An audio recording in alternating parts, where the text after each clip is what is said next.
Oke, hai teman-teman, kembali lagi dengan saya Rinia Sinta Sormin. Kali ini saya akan menjelaskan mengenai cara pembuatan dokumen ataupun makalah ataupun karya tulis ilmiah dengan beberapa susunan. Nah, yang pertama, saya akan menjelaskan mengenai cover page. Nah, bagaimana cara pembuatannya? Yang pertama, kita klik menu insert, kemudian cover page, kemudian teman-teman bisa memilih model yang teman-teman inginkan ya. Di sini saya memilih model cover yang seperti ini, kemudian kita bisa klik. Nah, teman-teman bisa lihat yang sini sudah ada saya cantumkan tahun pembuatan karya tulis ilmiah saya, kemudian biodata, dan ada judul serta deskripsi dari karya tulis ilmiah yang telah saya buat ini. Nah, tapi teman-teman bisa variasikan sendiri ya, sesuai dengan kebutuhan teman-teman. Nah, selanjutnya kita ke judul bab dan subbab. Nah, di sini kita membuat judul bab dan subbab ini menggunakan heading ya teman-teman. Dengan tujuan apa ya? Mengapa kita harus menggunakan heading? Gini teman-teman, supaya nanti ketika kita menginput daftar isi ataupun yang dikatakan dengan table of content, nah judul bab dan subbab ini sudah otomatis beserta dengan nomor halamannya sudah terinput ke table of contentnya nanti. Jadi teman-teman itu nggak perlu ribet-ribet lagi membuat daftar isi itu secara manual. Nah, bagaimana caranya? Yang pertama, yang namanya judul bab itu teman-teman harus jadikan dulu menjadi heading 1. Nah, yang namanya judul bab, teman-teman harus menjadikan heading 1. Kemudian, yang namanya subbab seperti latar belakang, rumusan masalah, tujuan penulisan, itu teman-teman jadikan heading 2. Jadikan heading 2 ya teman-teman, seperti yang ini teman-teman sudah lihat. Nah, selanjutnya di karya tulis ilmiah saya ini terdapat 2 bab, jadi sama ya dengan sebelumnya. Bab 2 ini juga kita jadikan heading 1, kemudian subbabnya sejarah, dan nantinya ada teknik dasar dalam permainan ini, teman-teman jadikan heading 2. Nah, begitu seterusnya. Kemudian kita lanjut ke header dan footer. Apa itu header dan footer? Nah, header dan footer itu merupakan catatan yang berada pada atas dokumen yang disebut dengan header, sedangkan footer itu catatan yang berada di bawah dokumen.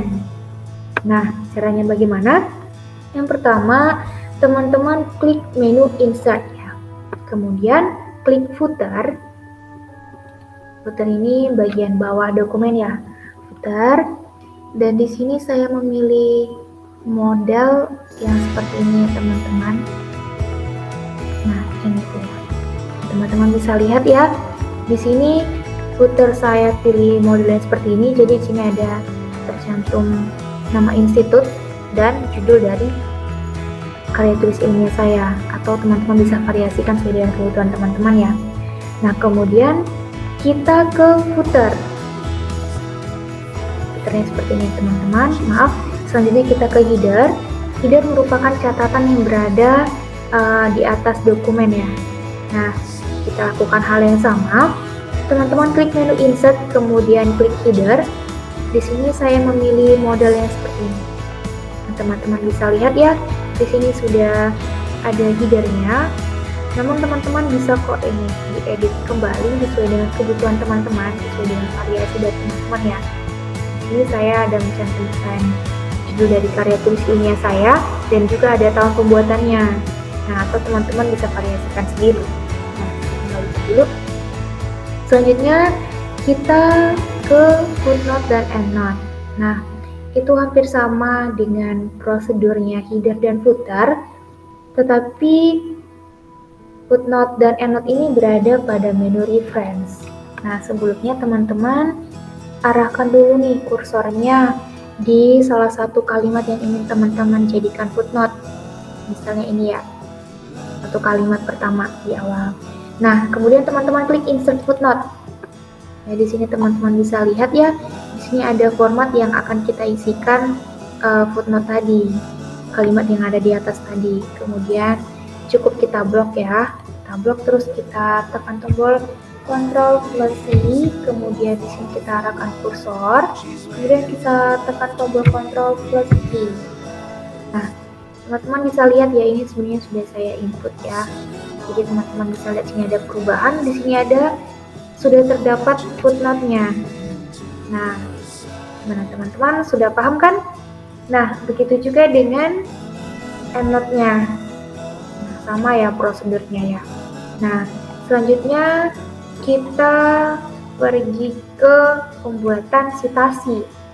Nah, apa tujuan dari pembuatan sitasi ini teman-teman? Tujuannya itu tidak lain lagi supaya tidak terjadinya plagiarisme dari sumber